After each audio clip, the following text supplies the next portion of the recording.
They told me to get rid of our dog, said he was too big for HOA rules. But when I sat my son down to tell him, his reaction? It broke my heart and made the evening news. One letter from the HOA nearly destroyed our family, until my kid turned it into a national headline. When I moved into Willow Creek Estates, I was hoping for a fresh start for me and my son, Liam. We had been through a lot in the past year, job changes, a tough custody battle, and the stress of finding a safe place to call home.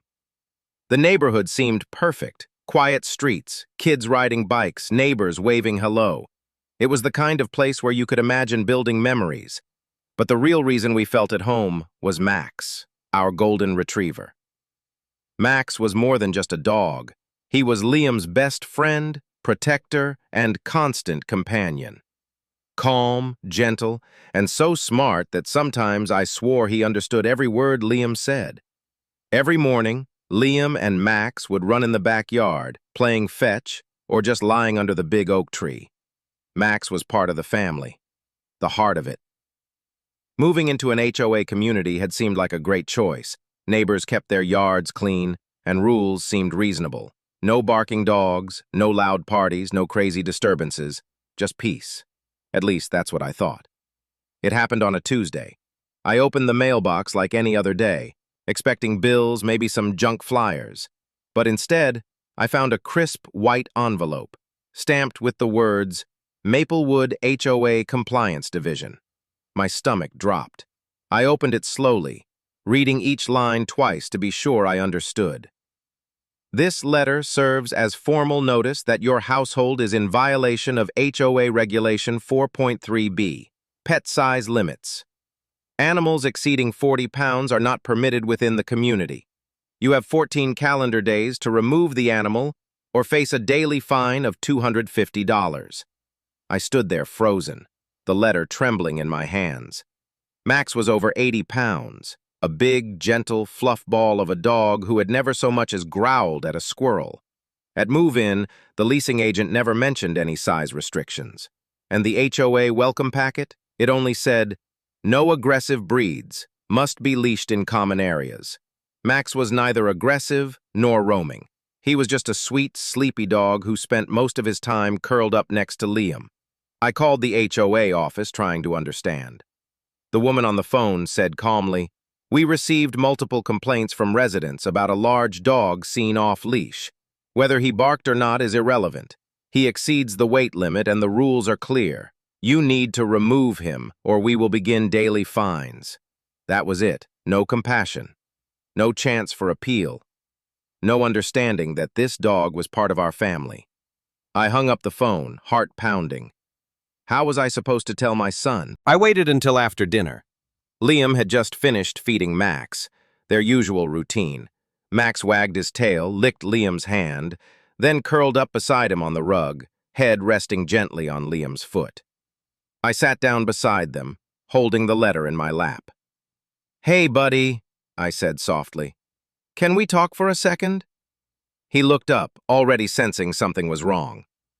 Is Max okay? I nodded. He's healthy. But the people who run our neighborhood, the HOA, they say we're not allowed to have dogs as big as Max. Liam's smile faded instantly. What do you mean, not allowed? He lives here. I swallowed hard. They sent us a letter. If we don't remove Max in 2 weeks, we'll get charged a lot of money. His eyes started to well up. He looked down at Max, who was now sitting up, as if he could feel the tension. He didn't do anything wrong, Liam whispered. He's good. I nodded again. I know he is. Liam got up quietly, walked to his room. I did not follow. I just sat there with Max. Both of us listening to the silence down the hall. 10 minutes later, Liam came back out. In his hand, he held a crumpled sheet of lined notebook paper. I wrote a letter, he said. I opened it. The words were uneven, emotional, spelled just well enough to break your heart. Dear people who want to take Max away, my name is Liam. I am 9 years old. Max is my best friend. He helps me when I get scared at night. He makes me happy when I feel alone. Please do not make us get rid of him. That would break my heart. Love, Liam. I looked up at him. You wrote this for the HOA? He shook his head. No, I want to send it to the news. I never expected what came next. That night, I posted a photo of Liam's handwritten letter on a local community Facebook group. I added a short caption. Our HOA says we have 14 days to get rid of our dog because he's over 40 pounds. This is the letter my 9-year-old son wrote tonight. His name is Max. He's gentle, he's quiet, and he's part of our family. We're heartbroken. I turned off my phone and tucked Liam into bed. By morning, the post had 3,000 shares. By lunchtime, local news reporters were messaging me. And by the end of the day, Liam's letter was everywhere. The headline read, 9-year-old begs HOA to let him keep his dog. Internet rallies behind him. Comment sections flooded with support. This HOA should be ashamed. That letter broke me. Where do I sign a petition? Animal rights groups reached out. A local rescue center offered to help with legal advice. Even a state senator retweeted it, saying, sometimes the smallest voices speak the loudest truths. By the end of the week, we had over 15,000 signatures on a petition titled, Let Liam Keep Max. And then, the big one. A national morning show reached out for a Zoom interview. They wanted to talk to Liam about Max, about the letter.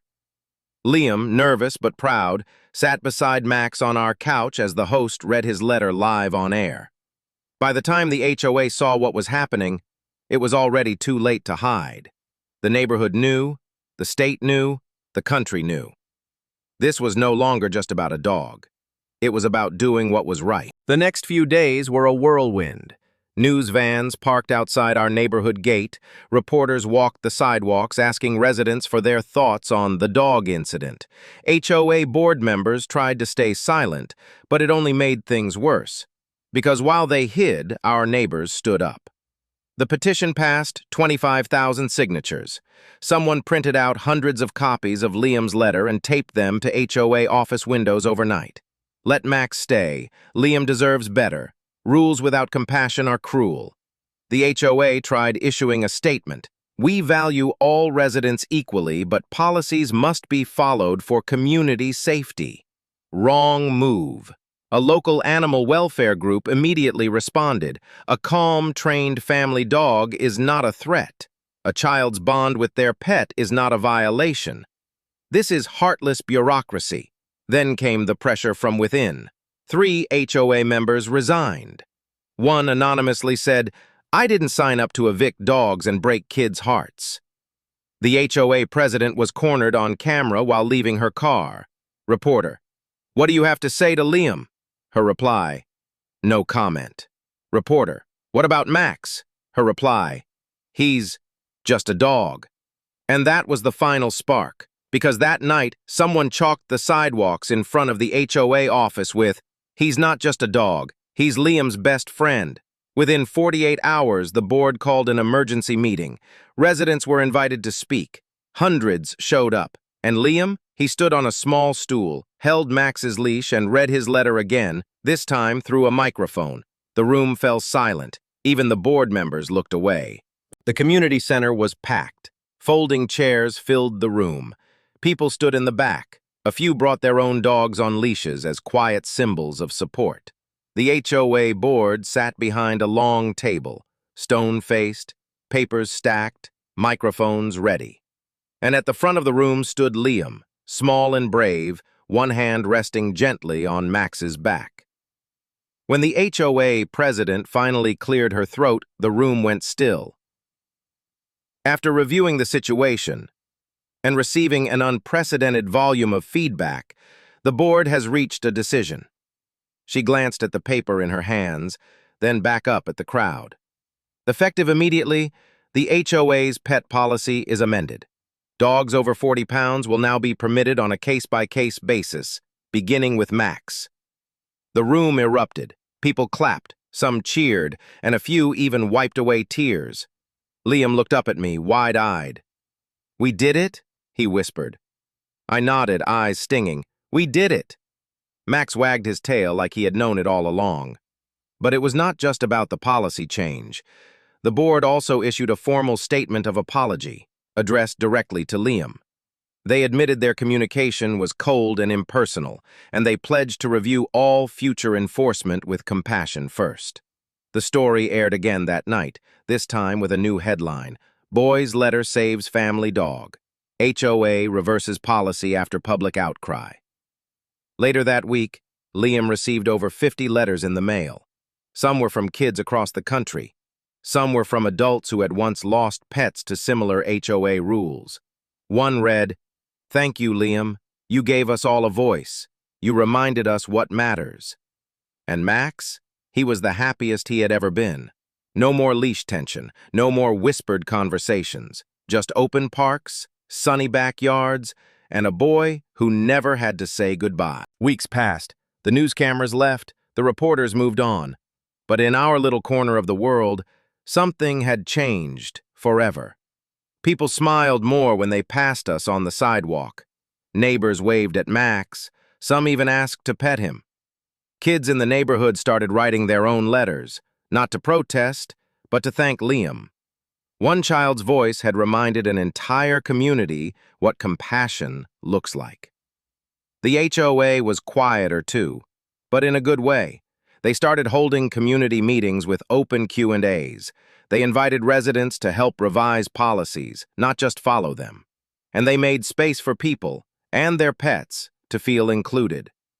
One Saturday morning, a new sign was installed near the community park: dog-friendly area, respect, train, and love them well. Liam smiled when he saw it. Max barked once, his happy bark, and chased a ball across the field like he knew it was made just for him. At bedtime, Liam still asked me sometimes, "Do you think we would have lost Max if I hadn't written that letter?" And I always gave him the same answer: "No, because you were brave enough to speak up. That saved him." A few months later, I found a framed photo of Max and Liam hanging in the community center. Underneath was a small plaque: "Every voice matters. Thank you, Liam." I stood there, quietly taking it in. Not just proud of my son, but proud of the way a single act of courage had changed everything.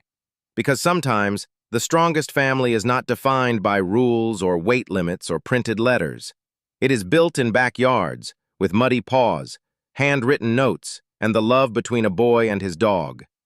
And no HOA can take that away.